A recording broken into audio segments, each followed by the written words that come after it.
তো আমরা এক্ষুনি হোটেলে ঢুকলাম, জাস্ট ফ্রেশ ট্রেশ হয়ে বসলাম। এখন বাজে প্রায় 11টা, আমরা ঢুকলাম। আর লিডা কি করছে? লিডার জন্য আমি এখানেও ড্রয়িং কপি নিয়ে এসেছি, কালার দাঁড়া দেখাচ্ছি। এই যে লিডা, লিডা থাকা ফ্রেশ ট্রেশ হয়ে লিডা এই যে কালার নিয়ে এসেছি, পেন্সিল কপি তো নিয়ে এসেছি, তো যাতে ও ড্রয়িংটাও আমার ফোনে দেখে দেখে কিটি এঁকেছিস তো, এটা কিটি তো, এটাও এঁকেছে, এখন কালার করছে। তো একটা ওর সময় কাটানোর একটা জিনিস, বোর হবে তাই ওই ভালো সময় কাটানোর একটা আইডিয়া আমি পেয়েছি ওর, ওই জন্য নিয়ে চলে এসেছি। বাবা কমপ্লিট করো। হ্যাঁ সোনা, খুব ভালো মেয়ে। হ্যাঁ করো, করে নাও, এটা কমপ্লিট করে নাও। তো এটা কমপ্লিট করে নাও, ব্যাস। এইবার আমরা একটুখানি গল্প করব সবাই মিলে আর কি, মানে সবাই মিলে বলতে আমি, অভিষেক আর লিডা। তো আজকেই আমরা সকালবেলায় এলাম, তো আজকে অনেক জায়গায় ঘুরেছি, টায়ার্ডও ছিলাম ভীষণ। তো আজকে সবটা ঘুরতে পারিনি। কালকে আবার মেন অ্যাট্রাকশান হচ্ছে দীঘায় এখন জগন্নাথ মন্দির, যেটার জন্য আরও বেশি ভিড় হচ্ছে সত্যি কথা দীঘাতে। মানে এত ভিড়, এত ভিড়, মানে চারিদিকে শুধু মানুষ দেখতে পাচ্ছি আর কি। আর ঘর ভাড়া সত্যি 5 গুণ, মানে ঘর ভাড়া, মানে কেউ যদি তোমরা রুম বুক না করে আসো, হোটেল যদি বুক না করে আসো, যে কী বিভ্রান্তিতে পড়তে হবে। আমরা অ্যাডভেঞ্চার করবো বলে কপালে যা আছে হবে, আমাদের তো সাডেনলি সব প্ল্যানগুলো ঠিক করা হয়েছিল। তো আমরা বাসের টিকিটও কেটেছি দিনের দিন, তাও 4-5 জায়গায় ঘুরে কোনো রকমে অ্যাডজাস্ট করেছি স্লিপার, তোমরা পাইনি যে সিটে করে এসে, যাই হোক কোনো রকমে আমরা এসেছি। আর এসে এখানে মানে ঘর ভাড়া, মানে রুম খুঁজতে গিয়ে আমাদের চিরের 22 ফের হয়ে গেছে। মানে যেই রুমটা অন্য সময়ে 1000-1500, এখন সেটা 3500, 4000, 5000, 6000 এরকম করে রুম ভাড়া বলছে। তো মানে সত্যি কথা কি বলবো আর।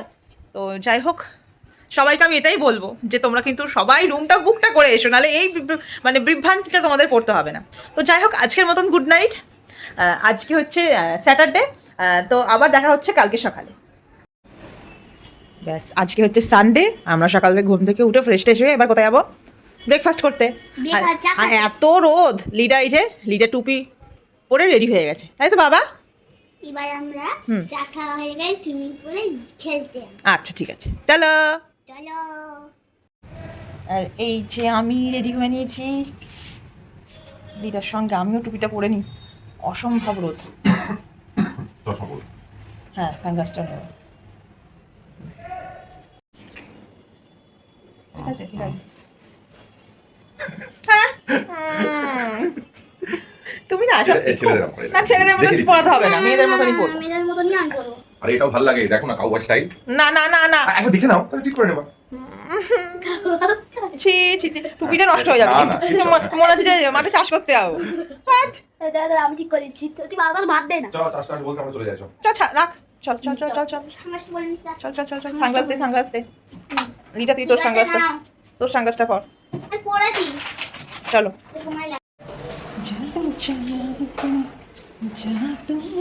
লিফটে যাবে না, হেঁটে?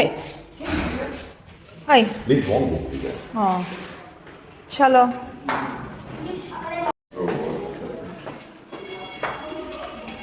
ওই বন্ধ বুঝেই তো, মিউজিক হচ্ছে তো। বেরিয়েই তো একদম টাটফাটা রোদ, এত রোদের মধ্যে তো আমরা না, যেহেতু আগের দিন লুচি আর ঘুগনি খেয়েছি, তো তেলে ভাজা বেশি খাবো না বলে, আর যেহেতু এতটা পরিমাণে গরম, যদি মানে কোনো রকম পেটের সমস্যা হয়, সে কারণে আজকে আমি আর অভিষেক ভাবলাম একটু ঘুগনি মুড়ি খাই, আর লিডাকে দিয়েছিলাম ডিম টোস্ট। যদিও বা আমার মেয়ে অতটা টোস্ট ভালোবাসে না, তাও কোনো অপশান ছিল না সেখানে। আর ঘুগনি মুড়িটাও একদম মোটামুটি ছিল। তো শরীরটাকে ঠিক রাখতে ভাবলাম যে সকালবেলাটা একটু মুড়িই খাই। অভিষেক খায় না যদিও বা, তাও বললো যে চলো আজকে এইটাই ব্রেকফাস্টে করে নিই। আর তারপরে অবশ্যই 1 কাপ করে লিকার চা, যদিও বা সেটা চায়ের মতন একদমই নয়, তো যাই হোক তাও সেটা খেয়েই আমরা চলে এলাম সি বিচে। আর এখানে এসে ওরে বাপরে বাপ, মানে কত মানুষের ভিড়। তাও আমরা আজকে ভালো মতনই এসে আর কি স্নান টান করবো ভেবেই এসেছি। আর এসে এখানটায় জায়গাটা এত ভালো লাগছে, এই মানে পাথরের কোনায় কোনায় জল, আর সেখানে মাছেদের ছোট্ট ছোট্ট মাছগুলো এত ঝাঁক ছ্যাঁক ঘুরে বেড়াচ্ছে। আমি তো এখানে বসেছিলাম কারণ আমার কাছে পার্স, ফোন, অভিষেকের ফোন সব কিছু ছিল। আর এখানে আসবো একটু ভিডিও ছবি তুলবো না বলো, সেটা কি আর হয়? তো আমার মনে হয় সব কিছু না মানে হোটেলে রেখে আসলে বেশি স্নানটা ভালো করা যায়, একসাথে মজা করা যায়। কিন্তু তাও একটু ভিডিও ছবি তোলার জন্য ফোনটা যেহেতু ক্যারি করতে হচ্ছে, তাই ওই জন্য আমি বসেছিলাম, অভিষেক গিয়ে মেয়েকে স্নান করাচ্ছে। আর মেয়ে তো ভীষণ খুশি, দারুণ আনন্দ করেছে ও, খুব মানে ওর জন্য আর কি, সত্যি মানে এখন ওকেই যতটা আনন্দ দেওয়া যায় সেইটাই চেষ্টা করা যায়। আর আমি তো দূর থেকে সব ছবি তুলছি। আর যতই গরম হোক না কেন, সমুদ্রের ধারের সামনে যে একটা হাওয়াটা একটু ঠান্ডা ঠান্ডা কিন্তু ভালো লাগছে, জলে যখন বসে ভিজে আছি দারুণ লাগছে। ঢেউগুলো আসছে আর গায়ে পায়ে দুলিয়ে চলে যাচ্ছে, ওটা যেন অসাধারণ একটা এক্সপিরিয়েন্স। আমি তো পা চুবিয়ে আছি জলে, আর চারিদিকে মাছ ঘুরছে, আমার তো ভীষণ মজা হচ্ছে। আর অভিষেক লিটাকে নিয়ে এবার আসবে, তারপরে আবার আমি যাব লিটার সাথে। তো এরকমই আমাদের প্ল্যানটা ছিল। আর এই যে আমি গলায় একটা ফোন ঝুরিয়ে নিয়েছি, এখানে না ওই প্যাকেটওয়ালা ফোন মানে একটা কভার ইউজ করা মানে বিক্রি হচ্ছিল, তো সেগুলো আমরা ফোনে আর কি লাগিয়ে নিয়েছিলাম কাভারগুলো, যাতে আমাদের ফোনে কোনো রকম জল না ঢোকে। আর এই যে লিডা কি দুষ্টুমি করছে, ও তো সে আমার সঙ্গে গিয়ে যেই ঢেউ আসছে আমি বলছি লাফা, ও ধমধম করে পড়ে যাচ্ছে। খুব মজা করেছে লিডা, খুবই মজা করেছে। ওর আনন্দে আরও বেশি আমাদের আনন্দ লাগছে। তারপরে আমরা অনেকক্ষণ লিডা ওখানে স্নান করার পর সবাই মিলে আমরা একটুখানি পা জলে দোলাচ্ছিলাম। দারুণ এক্সপিরিয়েন্স সত্যি, মানে ফ্যামিলিকেও মানে সময় দেওয়া দরকার, বাড়ির মধ্যে না, সেটা মনে হয় ঘুরতে গেলে আরও বন্ডিংটা সবার মধ্যে সবার বেশি স্ট্রং হয়।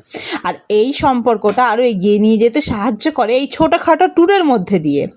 তো তারপর অনেকক্ষণ গায়ে একটু সমুদ্রের হাওয়া, জল, তার সঙ্গে রোদ লাগিয়ে পুরো একদম কালো কাওয়া কালো হয়ে তো একদম পুরো ব্ল্যাক হয়ে গিয়েছি আমি। তারপরে খুব জল তেষ্টা পেয়েছিল, তো একটা করে আমরা ডাব খেয়ে নিচ্ছিলাম। বেশ ভালো রকমের ট্যান পড়েছিল। আর আমি না সানস্ক্রিনটাই নিয়ে যেতে ভুলে গেছি, কিন্তু লিডার সানস্ক্রিন নিয়ে যেতে ভোলেনি। ওর ক্রিম, সানস্ক্রিন সব কিছু ও গুছিয়ে নিয়েছে, মেয়েটা আমার থেকেও বেশি গোছানি। আর আমি তো কাজল ভুলে গেছি নিয়ে যেতে, লাইনার নিয়ে গেছিলাম, সেটা অ্যাডজাস্ট করে নিয়েছি। তারপরে সানস্ক্রিন নিয়ে যাইনি, ওই যে বললাম দিনের দিন ত্যাগ করলে কিছু না কিছু ভোলাটা তো ম্যান্ডেটারি বলো। তো ডাবটা কিন্তু বেশ 50 টাকা করে নিচ্ছিল, কিন্তু জলটা ভীষণ মিষ্টি ছিল। আর তারপরে এই যে এই রাস্তাটা, এই কংক্রিটের যে নতুন রাস্তাটা হয়েছে, দুদিকে গাছ, ওইখান দিয়ে ডিরেক্ট সি বিচে যাওয়া যাচ্ছে। তো আমরা কিন্তু ওইখান দিয়ে গেলাম, আমাদের কোনো রকম কোনো গরম লাগছিল না, বেশ গাছের ছায়াতেই চলে গিয়েছি। আর এই যে ভয়ে দাঁড়িয়ে আছে একজন, ভীষণ ভয় পাই লিফটে উঠতে। তো বিচ থেকে এসে স্নান টান করে জাস্ট বেরিয়েছি লাঞ্চ করতে। আর ওয়েদারটা একদম দারুণ, পুরো আমাদের মনের মতো ওয়েদার, একদম মেঘ করেছে, তাই না বলো? ওই পচা মার্কা রোদটা একদম নেই, তো ওয়েদারটা ভীষণ সুন্দর। এবার আমরা যাচ্ছি লাঞ্চ করতে।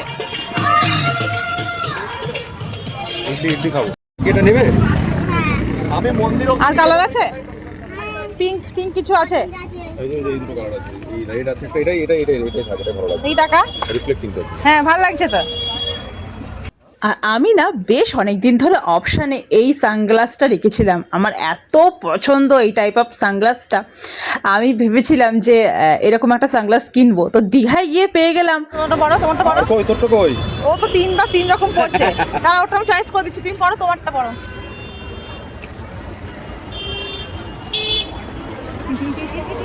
আমারটা তো খুব পছন্দ হয়েছে আমার, আমি এরকম চাইছিলাম জানো তো। সানগ্লাসটা না 280 টাকা দাম চাইছিল, আর তোমরা একটুখানি বার্গেনিং করলে একটু কমে পেয়ে যাবে। আমি যেমন 250 টাকাতেই নিয়েছি, তার বেশি কম নিচ্ছিল না, 250 টাকা করে নিল। তো ব্যাস স্নান টান করে এসে লাঞ্চ করার সময় এরকম ওয়েদারটা দেখে মনটা তো একদম খুশি হয়ে গেল, একদম ঠান্ডা ঠান্ডা ওয়েদার।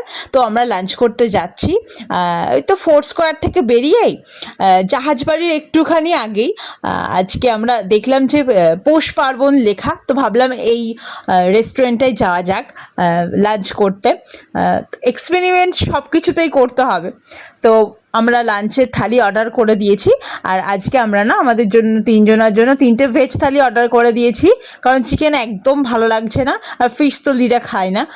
তো ডিম কারি অর্ডার করে নিয়েছি, আর নতুন সানগ্লাস কিনেছি, তা আবার পছন্দের, মানে এতটা পছন্দের, একটুখানি স্টাইল তো ম্যান্ডেটারি না।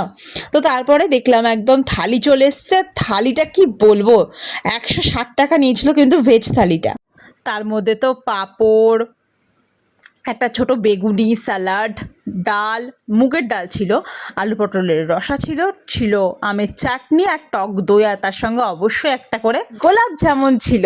তো ভেজ থালিটা আমরা এত তৃপ্তি করে খেয়েছি না, ভীষণ তৃপ্তি করে খেয়েছি, খিদেও পেয়েছিল, আর টেস্টগুলো রান্নার দারুণ ছিল, খুবই ভালো ছিল।